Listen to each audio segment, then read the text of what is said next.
ने तो कहा ही नहीं तारीख पे।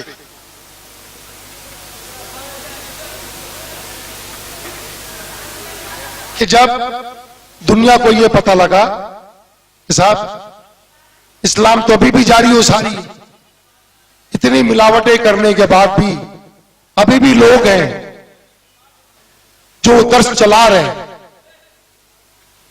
क्योंकि हर इंसान अपनी खुदाई चाहता है, हर एक की कोशिश होती है।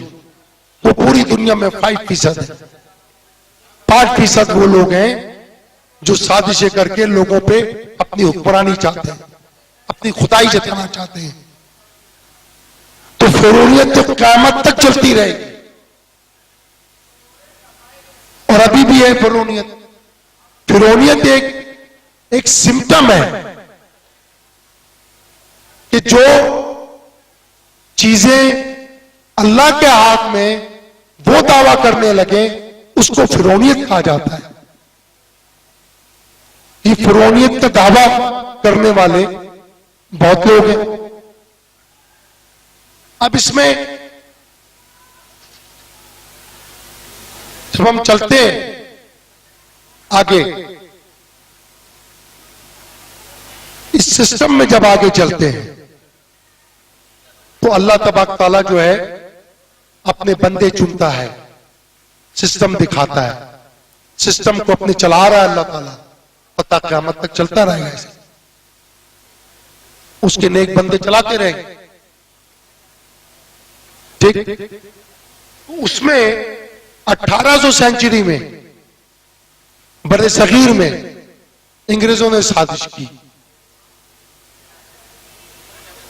पहला मौलवी उन्होंने खरीदा मौलाना फखर, जिसने बुनियाद डाली 4 सिलसिलों की। 1891 से पहले कोई सिलसिले नहीं थे, 4 सिलसिले बनाए गए। हजरत मोइनुद्दीन चिश्ती रहमतुल्लाह अलैह के नाम से, उनका ताल्लुक ईरान में एक कस्बा था चिश्त। तो उस जमाने में उनकी पैदाइश वहां हुई थी, एक पहचान के लिए कहा जाता था ये चुस्त वाले, तो उसको चिश्ती बना दिया गया।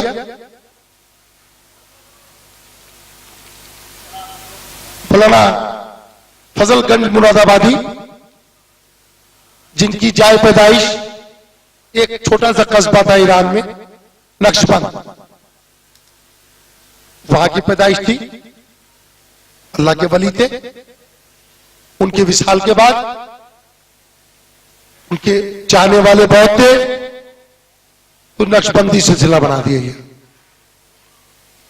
सैरगर्दी बना दिया गया। शेख अब्दुल कादिर जिलानी, जिनकी अजमत को जितना आप सलूट करो सलाम करो कम है, ये वो शख्स वाहिद थे जब अब्बासी खिलाफत में खुराफात शुरू हुई और मिलावटें शुरू हुई, वाहिद थे जिन्होंने मुकाबला किया। अब्बासी हुक्मरानों ने अपनी भरपूर कोशिश की कि इनका खात्मा कर दिया जाए, नहीं कर पाए। ये तारीख गवाह है, उनके विसाल के बाद अब्बासी खिलाफत के गवर्नर ने कब्र खुदवाई, किसकी? शेख अब्दुल कादिर जिलानी रहमतुल्लाह अलैह। उनकी लाश निकाली, एज इट इज थी, सही हो साली, उसको आग लगवाई और राख जो है दरियाए दज्जला में बहा दी। ये वो तल्ख तारीख है, बहा दी। तो भाई तुमने दुनिया को दिखाने के लिए अपनी ताकत के गुमान में यह हरकत तो कर ली, लेकिन निकला क्या? तुम्हारा तो नाम लेने वाला भी कोई नहीं। उनका नाम तो क़यामत तक चलता रहेगा, ये मेरे रब का वायदा है और चल रहा है, कोई रोक नहीं सकता। ये वो शेख अब्दुल कादिर जिलानी थे। इनका एक वाकया मैं और बयान करूंगा। एक शख्स था, बसरा से करीब एक छोटा सा कस्बा था, उसमें रहता था। बीवी मर गई थी, 4 लड़के थे, उनको उसने पाला पोसा।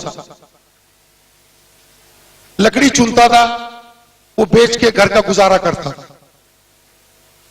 जब बच्चे बड़े हुए, उस जमाने में मिस्र में, जैसे आज लोग दुबई जाते हैं, अमेरिका जाते हैं, उस जमाने में लोग मिस्र भागते थे, वहां रोजगार बहुत था। बड़े लड़के ने बोला, अब्बा हुजूर मैं जाना चाहता हूं। बोले जाओ। वहां गए, अल्लाह ने बरकत दी, वो सेट हुआ, दूसरा भाई सेट हुआ, तीसरा भाई सेट हो गया, चौथा भाई सेट हो गया। उन्होंने बाप को मना कर दिया कि अब आप लकड़ियां नहीं चुनो, ठीक, पैसे हम भेजेंगे। अब उन्होंने वहां से भेजना शुरू किया। अब जब भेजना शुरू किया तो वहां पे लोगों ने, जो उमरा थे, ये भी उमरा में शामिल हो गए, उमरा आने शुरू हो गए, दोस्त अहबाब का मजमुआ शुरू हो गया, गाना बजाना भी शुरू हो गया, दारू भी शुरू हो गई। अब खाना दारू कोई काम नहीं, खाना बजाना, तो उसमें जिस्म फैलता चला गया। फिर एक नौबती आ गई, उठना बैठना चलना फिरना मुश्किल हो गया। सारे हकीमों से इलाज कराने की कोशिश की, नहीं हो सका।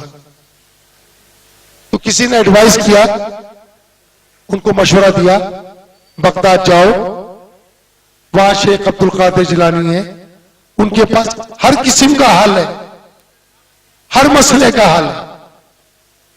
ये सफर मुसाफिर करके वहां पहुंचे, हजरत से मुलाकात की, बोला जी मुझे अपना जिस्म पतला करना है, ये प्रॉब्लम है। बोले हो जाएगा। तूने पूछा खर्चा क्या आएगा? बोले कोई खर्चा नहीं है, 2 ऐद करने होंगे। क्या बोला? 2 ऐद करने होंगे। तो बोला जी वो ऐद क्या है? बोला एक तो ये कि आज से आप झूठ नहीं बोलोगे, दूसरा ये 2 बच्चों वाली एक बकरी खरीदोगे, घर में खुला छोड़ दोगे, उसका जो अपना मुतना है सब वो सफाई तुमने करनी है। तो उसने बोला मैं ठीक हो जाऊंगा। बोला हाँ तुम बिल्कुल ठीक हो जाओ। उसने फौरन अहद कर लिया। वो दौर ऐसा था जब इंसान कोई अहद करता था तो उसकी पासदारी करते थे, आज की तरह नहीं, मुंह पे बोला हाँ बाहर निकले बेवकूफ बनाए। वो आए अपने गांव, रास्ते में बकरी बच्चे वाली ले ली, वो छोड़ी, 24 घंटे में ऊपर नीचे हो के हलवाड़ा निकल गया उनका। दूसरे दिन जाते हैं गाना सुनने, दारू पी, जोहर की अजान हुई। एक चीज और क्लियर कर दूं, अरब का रवाज है, चाहे आप कुछ करो, जैसे ही अजान होगी हर आदमी मस्जिद भागेगा, फर्ज अदा करेगा, वापिस जिस हालत में भी। तो जैसे ही ये अजान हुई, ये वहां से फारिग होकर मस्जिद आए, लोगों ने सलाम अलाम किया, कहां से तशरीफ आवरी है। पहले झूठ बोलते थे, अब सच बोलना पड़ा, ऐद किया, ऐद याद आ गया। जैसे ही सच बोला, लोगों ने लान तन करके मस्जिद से निकाल दिया। जब निकाल दिया तो उनका घर से उस दिन से निकलना मुश्किल हो गया, बहुत परेशान हुए। हड्डी और चमड़ी चीनों ताड़ते रहते थे पहाड़ों से। उन्होंने देखा कि भाई एक बंदा आके गिरा अजनबी, सब भागे, पानी का छींटा डाला, होश आया, खाना खिलाया, खाना खाया। वो अरबी बोल रहे हैं, वो चीनों बोल रहे हैं, ठीक। अब उसके बाद खाना खाने के बाद दुआ के लिए हाथ उठाए, अल्लाह आज यकीन हो गया तूने मेरे गुनाह माफ कर दिए।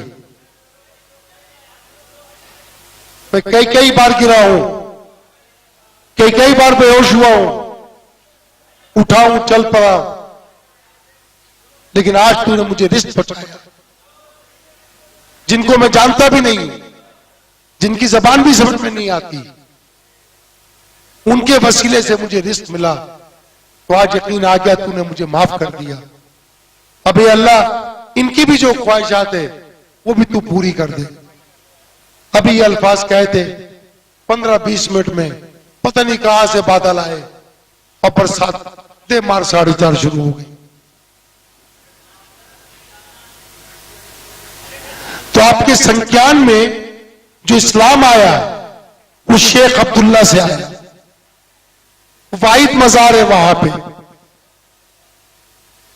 वाहिद मजार शेख अब्दुल्ला जो चाइना में इस्लाम पहुंचा, वो इस तरह पहुंचा।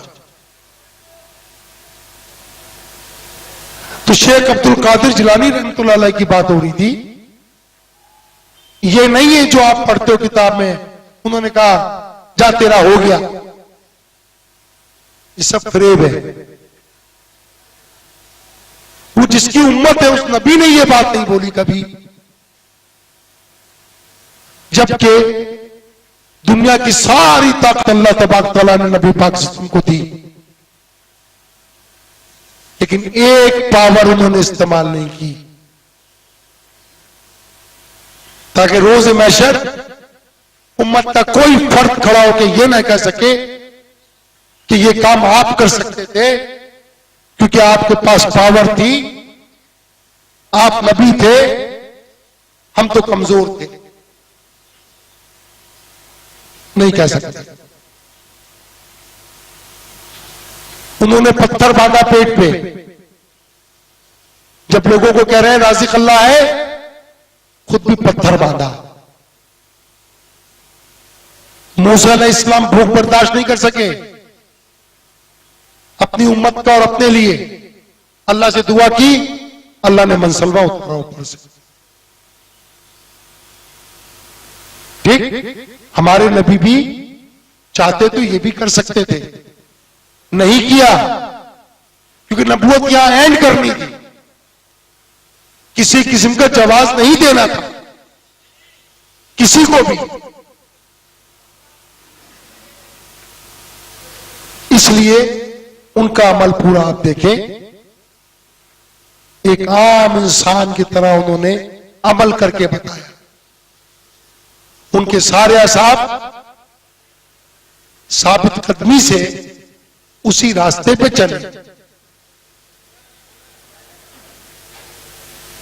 और आपको हैरत होगी सुन के कि इब्तिदाए इस्लाम नबी पाक सल्लल्लाहु अलैहि वसल्लम के दौर से सिर्फ 60 साल के अरसे में, 60 साल के अरसे में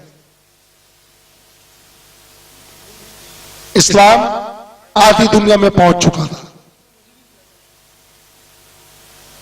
उधर हजरत उमर फारूक रज़ियल्लाहु अन्हु के दौर में अमीर माविया ने अपने फरास के बॉर्डर तक पहुंच गए थे। इस तरफ हजरत अली रज़ियल्लाहु अन्हु के दौर में के सरबराही में बर्रे सगीर तक इस्लाम आ चुका था।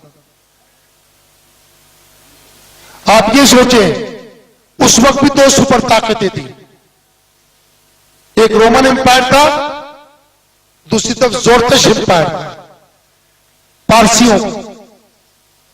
ठीक, जोरतश एम्पायर का कला कीमा किया हजरत अली रज़ियल्लाहु अन्हु ने।